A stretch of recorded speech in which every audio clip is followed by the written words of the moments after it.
আসসালামু আলাইকুম ভিউয়ার্স, কেমন আছো? আশা করি তোমরা ভালো আছো। বরাবরের মতো আজকে আমি ন্যারেশনের আরেকটা বিষয় নিয়ে আলোচনা করব।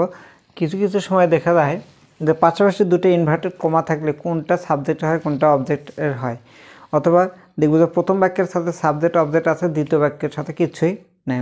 তার মানে হলো প্রথম ইনভার্টেড কমার সাথেই স্যাট, রিপ্লাইড, আস্কড এইগুলো থাকে, বাট দ্বিতীয় ইনভার্টেড কমার সাথে স্যাট, টোল্ড, আস্কড এগুলো কিছু থাকে না। তখন ওই বাক্যটা কার হতে পারে, এটা একটা সমস্যা, মানে অনেক সময় সমস্যা ফিল হয়। সেই বিষয়টা নিয়ে আমি তোমাদের সাথে আলোচনা করব। প্রথম বাক্যে দেখো, মনে রাখবা যদি পাশাপাশি দুটো ইনভার্টেড কমা থাকে, পাশাপাশি দুটো ইনভার্টেড কমা থাকলে তাহলে প্রথমটা হবে হলো সাবজেক্টের, প্রথমটা কার হবে? সাবজেক্টের। এটা হলো সাবজেক্টের, এটা হলো অবজেক্টের কথা। এটা হলো প্রথম বাক্যের সাল। আচ্ছা, এখন দেখো এই রকম যদি থাকে তাহলে আমরা কি করব?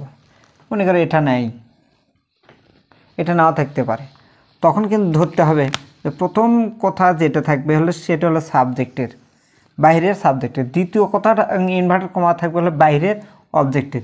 এইখানে অবজেক্টটা নাই, কিন্তু এখানে আমরা ধরে নেব হলো মনে করো যে স্যাড হি অথবা স্যাড আই, এটা ধরে নেব। এখন এই ধরনের বাক্যকে যখন আমরা ন্যারেশন করতে যাব তখন আমাদের সমস্যা ফিল হয়। যেটা সমস্যা ফেস করি আমরা, সেটা হলো ইনভার্টেড কমা দুটো পাশাপাশি আছে, কিন্তু আমরা বুঝতে পারতেছি না কোনটা কার কথা।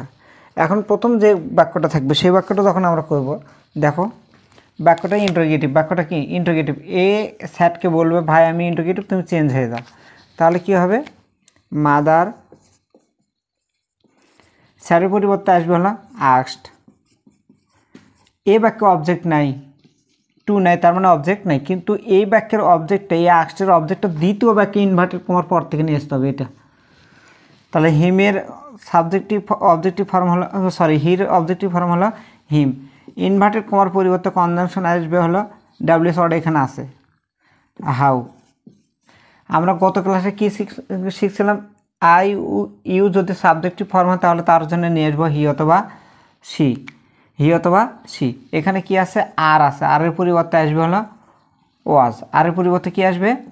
ওয়াজ আসবে। আচ্ছা, হাউ হি ওয়াজ, আর কোনো শব্দ নেই, আর দরকার নেই, এই জায়গায় ফুল স্টপ। এখন এই দ্বিতীয় বাক্যটা হলো স্যাড হি।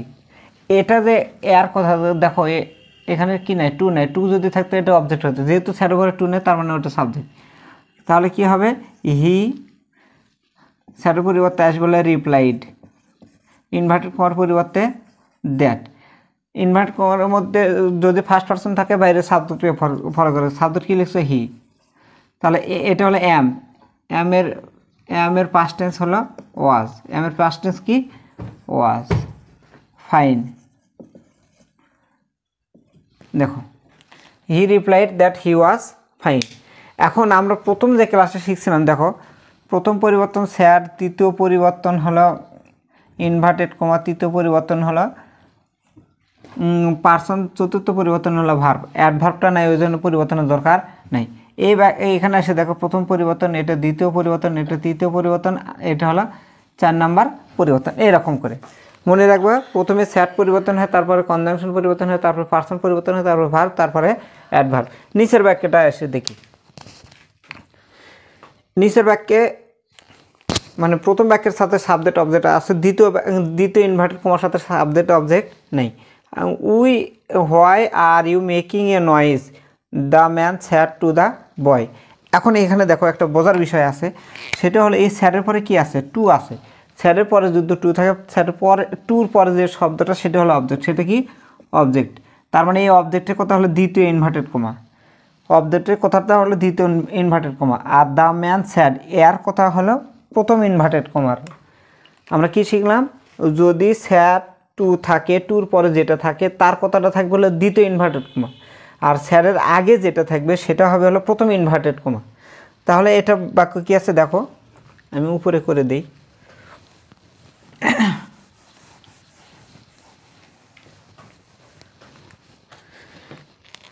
তাহলে এটা চেঞ্জ হয়ে যাবে, দ্য ম্যান, স্যারের পরিবর্তে আমি কি বলছিলাম? আস্কড। আস্কডের পরে অবশ্যই বসে হলো অবজেক্ট দ্য বয়। বাক্যটা ডাব্লিউএস দ্বারা শুরু, এবং ডাব্লিউএস ওয়ার্ডে হবে। হোয়াই, এখানে আবার উই আছে, হয়ে যাবে হি অথবা সি, যেহেতু দুটোই পুরুষ ওই জন্যে হি। হি ওয়াজ, আরটা হয়ে যাবে হলো ওয়াজ মেকিং। প্রথম সাহায্যকারী ভার্বের চেঞ্জ হয়, দ্বিতীয় মূল ভার্বের চেঞ্জ হয় না। এ নয়েজ, এ পর্যন্ত। নয়েজের পরে কোনো শব্দ নেই, অথবা এখানে আর শব্দ দেওয়া যাবে না। এখন দেখো এই কথাটা দ্বিতীয় ইনভার্টেড কমা যে কথাটা আছে, দেখো এখানে ইউ এখানে আই, তার মানে এটা নিশ্চিত হলো অবজেক্টের কথা। কার কথা? অবজেক্টের কথা।